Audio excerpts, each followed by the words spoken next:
E esse Transformers aí, pessoal, e esse Bubba Bill, né? Olha só que trombolho de máquina para leg press. Né? Olhem só, observem bem o vídeo, nós temos algumas coisas para comentar, para analisar sobre essa máquina, que está aí estilo Transformers, né? E eu diria aí um Bubble Bill. Se mexer aqui, vai se transformar no Bubble Bill do Transformers. Concordam? Amarelinho e tal, né? Tudo a ver. Vocês estão vendo aí à direita do vídeo que eu tenho alguns tópicos para conversar com vocês. Talvez, muito provavelmente, vocês acrescentem novos tópicos para conversar sobre esse maquinário. Mas na videoaula de hoje vamos discutir alguns tópicos importantes desse Transformers aí da tela, né? Bom, gurizada, vamos lá. Primeiro, complexidade da máquina, né? É uma máquina de leg, concordam comigo? Membro inferior, para trabalhar pernas, o praticante fica deitado, deita e executa o movimento de empurrar com os dois membros inferiores semelhantes aí numa plataforma semelhante a um leg press, só que uma estrutura extremamente desenvolvida, um trombolho, né? Talvez a melhor forma de descrever um trombolho. Tanto é que o acesso, por isso que eu botei acesso limitado, você viu que tem uma escadinha aqui, né? Tem degraus de uma escada para a pessoa subir. Bora lá, ó. Então, pense num obeso, pense num idoso com sarcopenia, dinapenia, com dificuldade em subir no ônibus, levantar de uma cadeira, né? Imagina entrar num aparelho desse para treinar, né? Um obeso, idem, né? Pessoa com sobrecarga corporal devido a uma massa gorda muito grande, tem que subir esses degraus aqui, 3 degraus de uma máquina para fazer um exercício para membros inferiores de uma máquina. Então, a quantidade de ferro utilizada aqui, no meu entendimento, até desnecessariamente, gerando um acesso para iniciar na posição. Veja bem, olha o acesso, olha o acesso, olha como é que acessa a máquina para entrar na posição de execução. E aí sim, uma vez na posição de execução, deitado, né? Eu execute o exercício propriamente dito. Então, um dispêndio enorme de ferro, material que daria para talvez fazer 2 leg press, está em um, certo? Isso vai aumentar muito o preço da máquina pela quantidade de ferro embutida na estrutura do maquinário, sem sombra de dúvida, do que se nós pudéssemos restringir para metade ou um terço disso, e daria, né, mesmo fazendo uma máquina bem robusta de leg press, daria. Então, esse é um ponto, o preço vai lá para cima, já começa assim a máquina não passar uma ideia interessante para aquisição para te usar aí na tua clínica de personal trainer, no teu estúdio de personal trainer, na tua academia, seja uma academia de bairro, seja uma academia de rede, seja uma academia boutique, não importa, fica inadequado esse tipo de aparelho, pelo menos me parece. Diante disso, eu vou analisar mais um ponto, e é o último ponto aqui, ó, a eficiência na produção da resistência, porque nós estamos trabalhando com máquinas de TRP, de treinamento resistido, e esse treinamento resistido é gerado por pesos. Nesse caso aqui são pesos de anilhas, perfeito? Que geram resistência ao movimento de extensão do quadril e extensão do joelho. Então, o leg press trabalha quadríceps, trabalha glúteo máximo, o posterior de coxa muito mal, que a gente já sabe, o reto femoral não tem a mesma eficiência de trabalhar no leg press. Tem algum trabalho do tríceps oral, mas bem abaixo do quadríceps e do glúteo. Os adutores do quadril têm uma participação, quanto maior a flexão excêntrica do quadril nesse ponto aqui para começar, concêntrica. Então, são alguns aspectos aí gerais de conhecimento já evidenciado na literatura científica que nós já sabemos e podemos aplicar, transmitir para esse leg press transformers aqui, certo? Mas agora vamos dar uma olhadinha na eficiência. Será que, pelo menos no aspecto de eficiência, de produzir resistência no treinamento resistido com o peso, que é o que nós vamos fazer, né? Então, esses pesos de anilhas aqui, uma anilha de 10 ou 15 quilos, outra anilha do outro lado, são a resistência ao movimento. Será que é eficiente essa máquina? Será que ela se torna eficiente? Será que nós temos aqui uma máquina, pelo menos nesse ponto de vista, eficiente? Ó, vou parar o vídeo aqui, certo? E aí nós vamos analisar uma questão de biomecânica muito simples aqui, certo? Até nem é biomecânica, é mecânica da máquina. Vamos analisar essa questão de mecânica da máquina aqui, ó. Olha só, pessoal, eu vou fazer o seguinte, eu vou colocar um vetor aqui, botar em uma cor que eu não usei ainda, um vetor da resistência do peso aqui, ó. Vamos lá, aqui, vetor da resistência, opa, aqui, aqui. Olha só, aqui está o vetor da resistência, ó. Essa anilha, seja ela de 10 ou 15 quilos, a outra anilha também, seja ela de 10 ou 15 quilos, essas anilhas, elas estão fazendo resistência ao movimento. Essas anilhas estão fazendo resistência ao movimento, correto? E como são anilhas, o peso colocado nesse ponto da máquina está sendo projetado aqui para baixo na vertical. Considerando aqui torque é uma força vezes uma distância dessa força aplicada ao eixo rotatório, então eu vou projetar aqui, olha só o que eu vou fazer para nós analisarmos isso. Eu vou projetar esse vetor verticalmente, certo?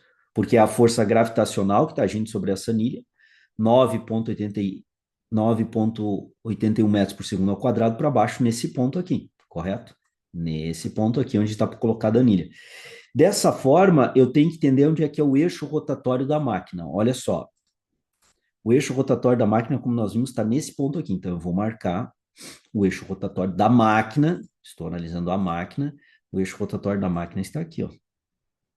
Tanto é que essa aqui é uma alavanca, essa aqui é a outra alavanca, ok? Agora, a alavanca para o torque, e vamos lá de novo, né? Vamos, de novo não, vamos, vamos colocar o torque aqui. Deixa eu escrever aqui, ó. Torque é igual a uma força, que aqui é o torque da máquina, né? Que vai gerar resistência ao movimento, vai fazer a flexão do quadril, e vai fazer a flexão do quadril, e vai gerar a flexão do joelho no movimento excêntrico. É uma força gerada pela máquina, chamada de torque, que é força vezes a distância dessa força perpendicular ao distância em relação ao eixo perpendicular à força. Essa distância é o que nós chamamos de braço de momento, ou braço de alavanca, ou braço de torque. O M aqui ficou horrível, mas deu para entender que é braço de momento, certo? Então, o torque aqui, vamos lá, é uma força, eu vou considerar aqui 15 quilos, certo? Vou arredondar a força gravitacional de 9,81 para 10 para favorecer 15 quilos vezes 10 aqui, massa vezes aceleração, porque aqui nós temos a massa da anilha vezes a aceleração.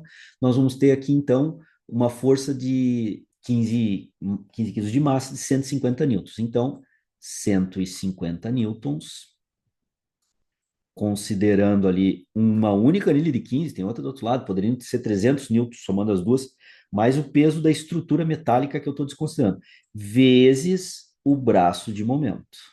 Olhem bem agora aqui que nós vamos chegar num ponto bem interessante. Qual é o braço de momento? Vou colocar aqui numa outra cor para nós pegarmos. Ó. O braço de momento é a distância perpendicular entre a força e o eixo rotatório. Como o eixo rotatório está aqui, a distância perpendicular é essa aqui. Ó. Deixa eu ver se eu consigo marcar melhor. Essa é a distância. Esse é o braço de momento. Perfeito? Agora vamos analisar a força aplicada aqui na plataforma. A força aplicada na plataforma está praticamente na horizontal, certo?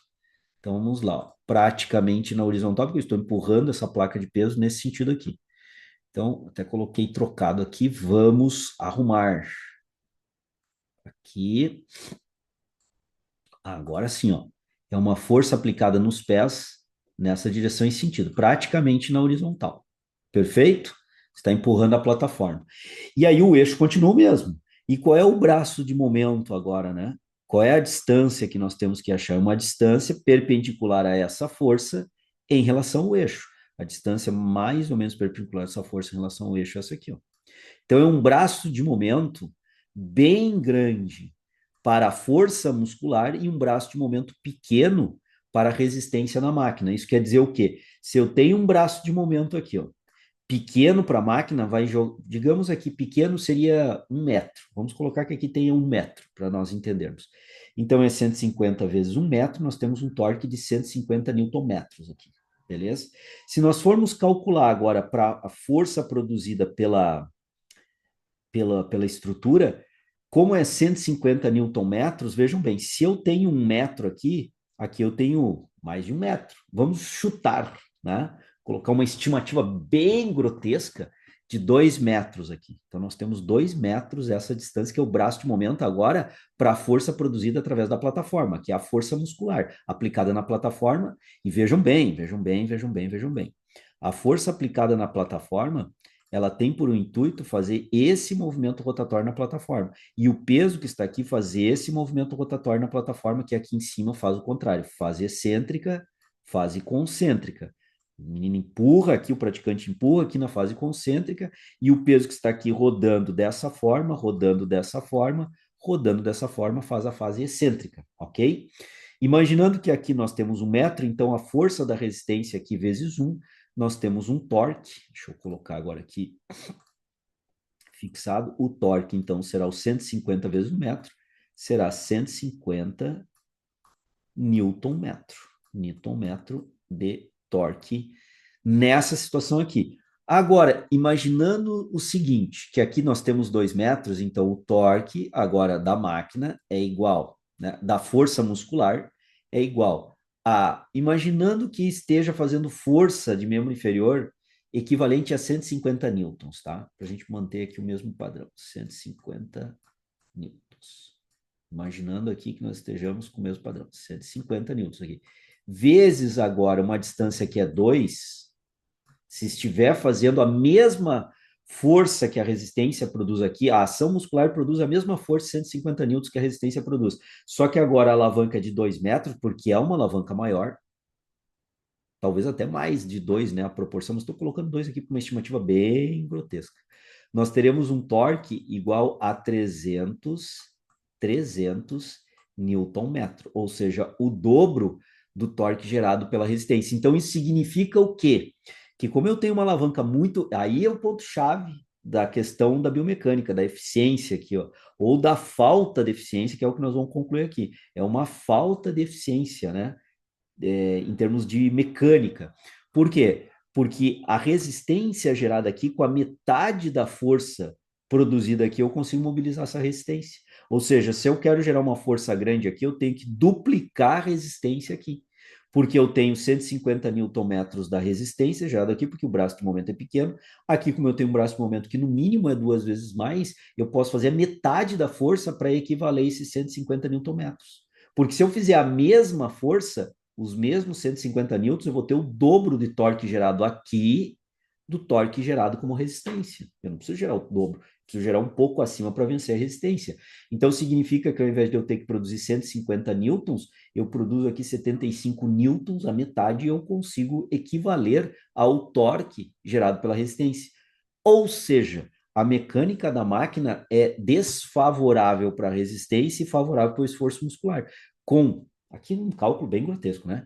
Mas com a metade do esforço muscular, eu consigo mobilizar a quilagem que está aqui. Com a metade do torque que é gerado como resistência, eu consigo mobilizar esse peso. Então, se eu tenho um torque de 400 newtons aqui, newton metro, eu gerar um torque de 200 newton metro aqui com esforço muscular, eu consigo superar essa quilagem que está aqui. Ou seja, eu tenho que usar conclusão da ópera, né?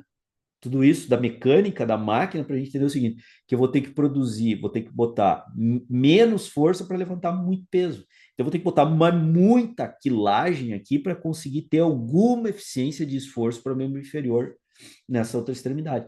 Então, vejam bem, a máquina é complexa, usa uma quantidade de ferro absurda, eleva potencialmente o seu preço no mercado, pela questão da quantidade de ferro utilizado.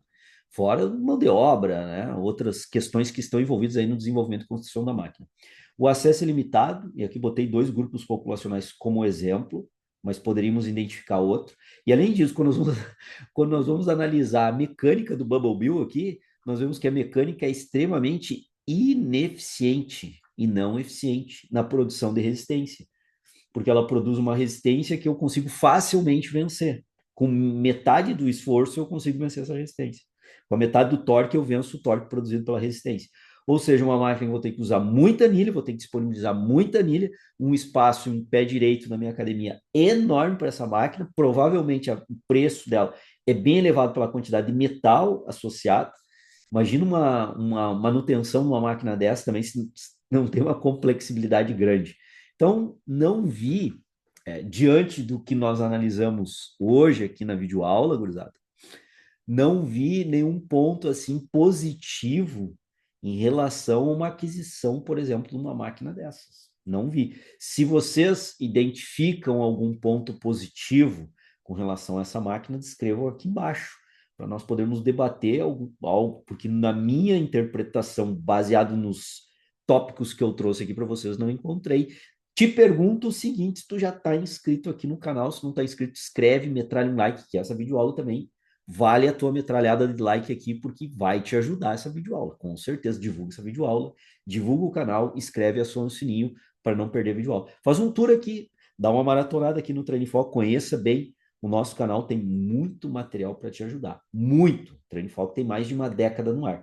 E última coisa, quer ser meu aluno para aprofundar esse tipo de análise, entre outras, nós temos uma plataforma, se chama Treine Foco Play, onde eu tenho vários alunos online, onde nós temos mais de 170 cursos. Eu disse curso, não é aula, porque cada curso tem 10, 15, 20 aulas. Então, são mais de 170 cursos versando sobre várias áreas e temas dentro do aspecto do fitness, da prescrição, da periodização e da avaliação. Tenho certeza absoluta que essa plataforma, Training Foco Play, vai te ajudar a alavancar a tua carreira. Inclusive algumas situações de marketing, posicionamento profissional, tem outras nuances que não é só a parte técnica, também tem alguns cursos nessa toada que vai te ajudar, como trabalhar com o teu Instagram, coisas desse tipo, vai te ajudar, certo? Aonde que tu encontra isso? Cara, no primeiro comentário fixado aqui ou na descrição desse vídeo, aqui embaixo tu vai encontrar o link para o Training Foco Play. Dá uma olhada, te convido a dar uma olhada, sem nenhum tipo de obrigação de passar a ser meu aluno, mas dá uma olhada ali nas aulas que nós temos, nos cursos que nós temos, tenho certeza que vai te interessar e, principalmente, vão te ajudar. Certo, gurizada? Espero ter ajudado aí com o Bubble Bill. Analisamos hoje o Bubble Bill da educação física, das salas de musculação. E se tiverem algum aspecto diferente do que eu comentei aqui, ou alguma coisa que vocês queiram acrescentar, ou até questionar, fiquem à vontade aqui nos comentários. Sempre bom trocar uma ideia com vocês. Tá ok? Valeu por hoje, tamo junto, um abração. E aí, tá estudando aqui no YouTube, tá meio perdido nesse mar de informações que nós temos aqui, normal, né? Eu te convido a vir conhecer a plataforma Training Foco Play, onde nós temos um estudo aprofundado, direcionado, organizado, que vai favorecer teu estudo, porque nós fazemos uma curadoria. O que é isso? O que tem que ser estudado no começo, o que tem que ser estudado depois do começo, o que tem que ser estudado na sequência, ou seja, uma lógica pedagógica para te estudar. E olha só, gurizada, certificado, carga horária aprofundada, estudo aprofundado, didática já reconhecida do Training Foco, cursos com uma grande amplitude de conteúdo e temas fundamentais para o teu trabalho como personal trainer. Numa plataforma dinâmica que tu pode estudar em vários dispositivos, como celular, tablet, própria TV, e uma oferta especial na nossa assinatura Premium, onde tu tens acesso a absolutamente todo o nosso conteúdo com 25% de desconto. Quer conhecer mais? Então clica aqui na descrição desse vídeo ou no primeiro comentário fixado e vem ser meu aluno Training Foco Play, evoluir junto comigo.